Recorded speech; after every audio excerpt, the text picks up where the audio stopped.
अगर जूता लटकाने से आपकी गाड़ी दुर्घटना से बच सकती है तो एक जूता अपने गले में भी लटका लिया करें। आपका जीवन आपकी गाड़ी से ज्यादा कीमती है। अगर उपवास ही करना है तो विचारों का करें। भूखे रहने से यदि भगवान खुश होते तो गरीब सबसे ज्यादा सुखी होता।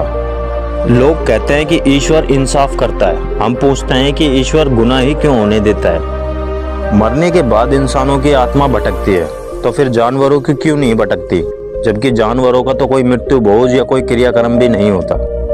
कुछ लोग कहते हैं कि काला रंग अशुभ होता है। अब इनको कौन बताए कि स्कूल का काला बोर्ड जिंदगी के सारे रंग बदल देता है। मंदिर मस्जिद में ताला लगा दो, जिंदगी में कोई फर्क नहीं पड़ेगा, मगर सिर्फ एक दिन के लिए हॉस्पिटल बंद कर दो, हकीकत सामने आ जाएगी। मेरे लिए प्रकृति ही ईश्वर है, विज्ञान ही सत्य है, इंसानियत ही धर्म है और कर्म ही पूजा है।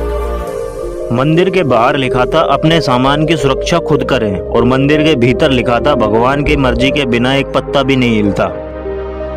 हम भी गंगा को मानने लग जाए अगर गंगा पाप धोने की जगह पापियों को सजा देने लग जाए। सिर्फ दरवाजे पर शुभ लाभ लिखने से कुछ नहीं होगा। शुभ विचार रखिए, अपने लिए भी और दूसरे के लिए भी, फिर लाभ होगा। देवी देवताओं को घर में रखने के बाद भी भरोसा सिर्फ ताले पर किया जाता है।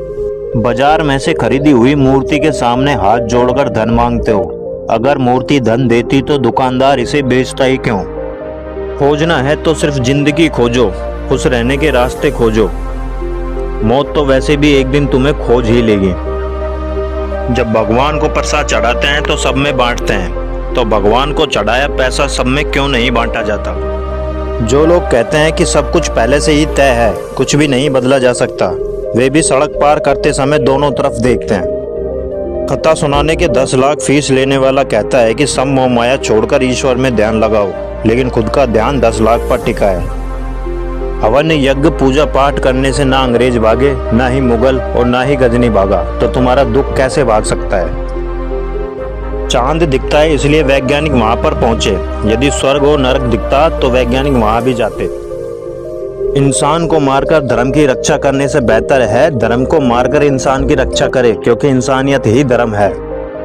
प्रकृति एक मंदिर है, लेकिन अंधा मनुष्य उसे देख नहीं पाता। मैं लिखता हूँ अंधविश्वास के खिलाफ, लेकिन लोग मुझे भगवान के खिलाफ मान लेते हैं। इसका अर्थ हुआ कि अंधविश्वास ही भगवान है। खुश रहना एक कला है और इसे सीखा जा सकता है। अगर आप जीवन से कुछ चाहते हो तो उसे पहले खुद में पैदा करना होगा।